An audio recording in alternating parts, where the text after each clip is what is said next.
Time for a firearm review. I haven't done one of these in a long time. This is the Bond Arms Snake Slayer 4. As you can see, it's a derringer style compact pistol, and it's designed with the purpose of concealed carry for self-defense in mind. Although I got it just as a fun little thing for the range and because I was curious how these handle and shoot. These generally go for about $500 to $700 US. And in Canada, you can find them for about $700 to $800 Canadian dollars, and that reflects the current exchange rate. So, as you can see, it's got two barrels, and these here are 4 1/4 inch barrels. This is one of the most compact, if not the most compact pistol that you can legally acquire in Canada, because there is a prohibition on handguns with a barrel length of 105 millimeters or less, and this one here is 108 millimeters, so just 3 millimeters shorter, and this would be prohibited. For a derringer, as you can probably tell, is still kind of on the large side. A lot of derringers kind of fit in the palm of the hand, so this here is a size class above that. The handle scales are rosewood, the rest is CNC machined stainless steel, which I personally like because it gives you the corrosion resistance and also looks really nice and shiny on top of it, so that's always good. And these barrels here are chambered in 38 Special and 357 Magnum. There are also others available, and they are in fact interchangeable. It's quite easy to change them because there is just this screw here you can easily remove, and swapping them is nice and quick. There is also 45 Colt and 410 available, and quite a number of others as well. So you could purchase one of these and then get several exchangeable barrels, so you can have all kinds of different calibers. Like you've seen, in order to open the action, you push down the spring locking lever and then the barrel swivel. There is a safety feature where as you pull the trigger back, this does not open. It still moves a little bit, but you cannot push it far enough down to actually open it up, so that you cannot fire it while this is halfway open. And I mean, you couldn't anyway, because it's then away from the firing pins. And the way it fires, you can see there are 2 holes here for the firing pin, and there is, on the hammer face, there is this bar here which moves. I'm just going to bring it up close. So there's that bar. Watch it slide up as I cock the hammer back. So now you can see in this position here, it's going to strike the pin right there, which is going to bring the firing pin forward. So right now it would fire the top barrel, and as I bring it back, you can see the bar is now lower, so this would hit the other one. See down here, there it is. So it keeps alternating between the two. It's got a rebounding hammer, which means that it stays in this sort of half-cock position unless the trigger is pulled. So right now, if I were to drop it on the hammer, nothing would happen, even if it was loaded. So it does not contact the pin. Whereas if I hold down the trigger, now it can move forward. With a design like this, some people are worried that you have to swipe yourself with the barrels in order to reload it, but that's not true. If we assume that the range is that direction, you can just move it like this and keep it pointed in the safe direction the entire time, and also when closing it, just do it like that. And generally it's recommended to open and close the action gently, but obviously it's very tempting to just flick it open and remove the casings, insert new cartridges, and then just flick it closed. And personally, I do that all the time. I just cannot resist that. But it's also built strongly enough that I don't think that's an issue at all. I mean, if the barrel hits this part here, not a big deal. Those are both massive pieces of steel, and in fact there is no wear whatsoever so far. To be fair though, flicking it closed is unnecessarily hard on it because you do have the moving parts here, so that all slams in there. It's not ideal, but well, what can I say? To me, this is primarily a fun gun. It's not something that, even if it was illegal to carry a pistol in Canada, I don't think I would pick something like this. I would rather want to carry a revolver of the same size, because there are some in pretty comparable size. I mean, they're going to be, due to the cylinder, they would be a little thicker, but overall profile, there are some really good options. And this, I mean, you can argue that in most situations you don't need more than 2 shots, and in fact in most situations hopefully you don't need to fire at all, you just need to draw it, which is true. But it's just, I don't know, I don't think I would be comfortable with something like this as more than a backup maybe.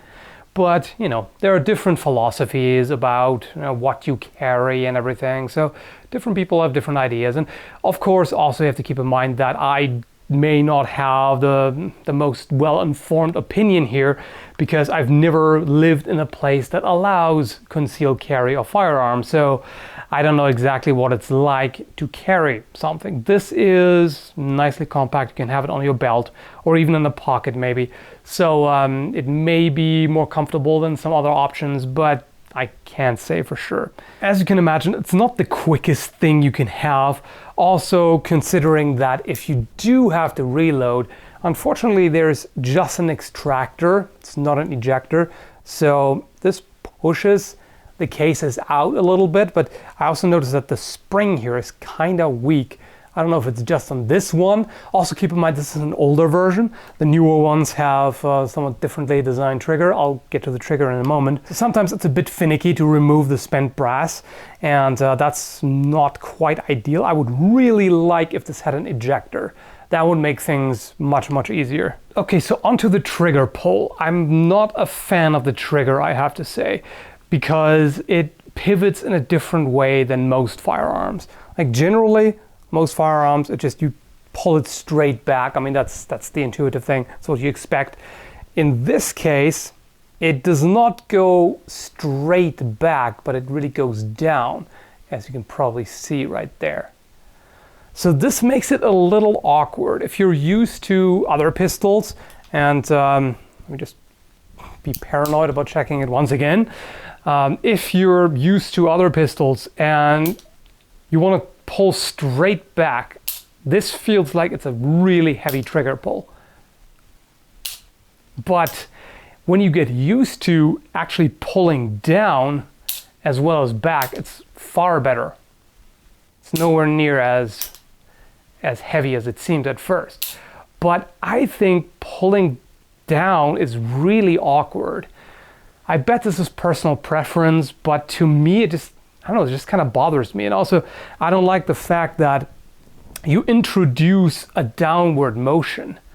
That's not really ideal, because that means that it might tip just slightly down as you're doing that. So, to be fair, this is not exactly an Olympic precision pistol. I mean, this is really for really close distances, and I didn't even bother with accuracy test further than just trying to hit a steel plate, which is a little smaller than an upper chest in diameter. I was able to hit that even at 25 yards, but it was difficult. Of course, there are definitely some limitations. Like for one, it really doesn't have much rifling, since a lot of this is the chamber.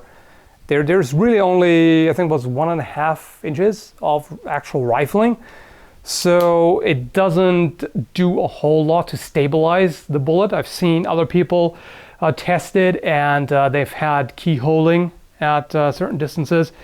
Keyholing means that the bullet tumbles, and basically instead of hitting straight on, it hits like this. So that definitely affects the accuracy. The short barrels, of course, also mean a loss in pressure. Like you can't expect a .357 Magnum to perform at really high velocities out of this. But again, it's designed to be compact. The side picture is, of course, pretty simplistic. but it's not too bad really. And the front blade is pretty well visible. So for the size, not too bad. So how does it feel when shooting, recoil-wise? In my opinion, not great. I mean, the 38 Special, no problem at all. Those are tame enough, and you can comfortably shoot them all day, no problem. With these grips, 357 Magnum is painful. I mean, it's not gonna be fun. So for the range, I would definitely recommend getting the larger grips, like this.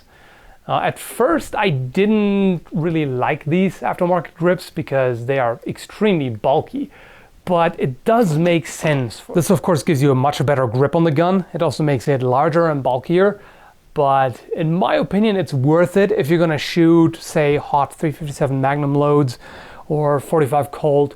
It would certainly make a difference. So for the range, definitely recommended to get these. For carry, well, depends on just how small you want to keep it.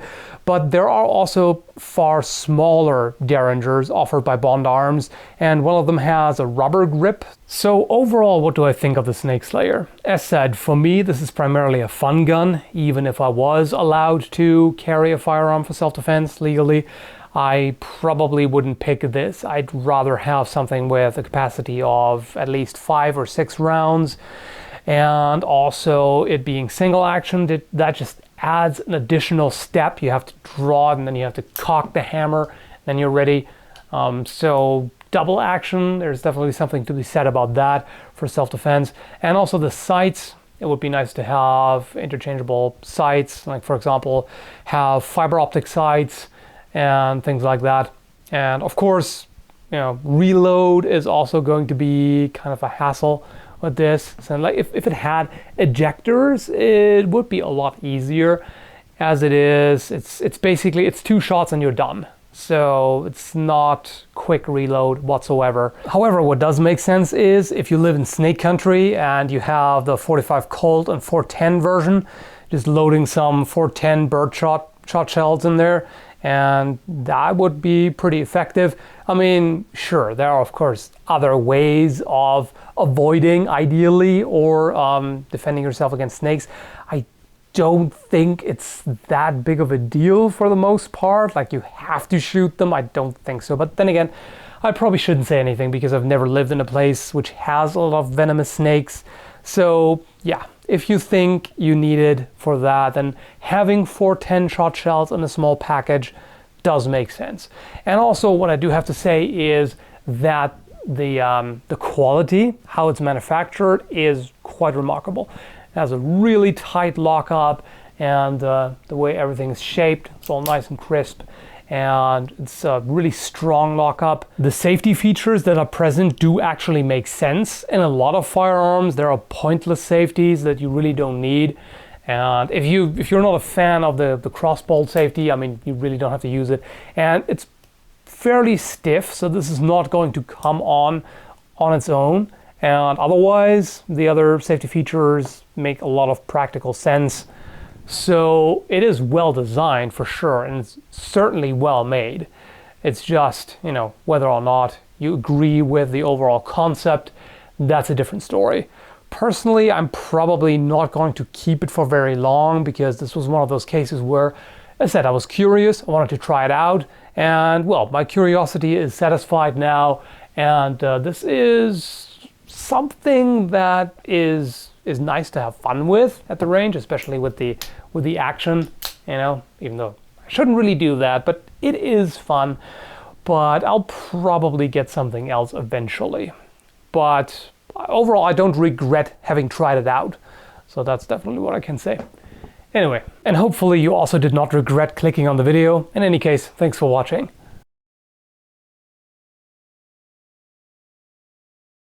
This is the Snake Arms Bond Derringer. Oh, what the fuck? As you can see, it's a pistol-style compact Derringer. Oh, it's a pistol-style. Why? It's a pistol-style. Oh, why? Why do I keep saying pistol-style Derringer? Yeah, a Derringer is a pistol, but what? Anyway, it's a Derringer-style pistol. I almost got it. I almost got it, and then I thought I didn't.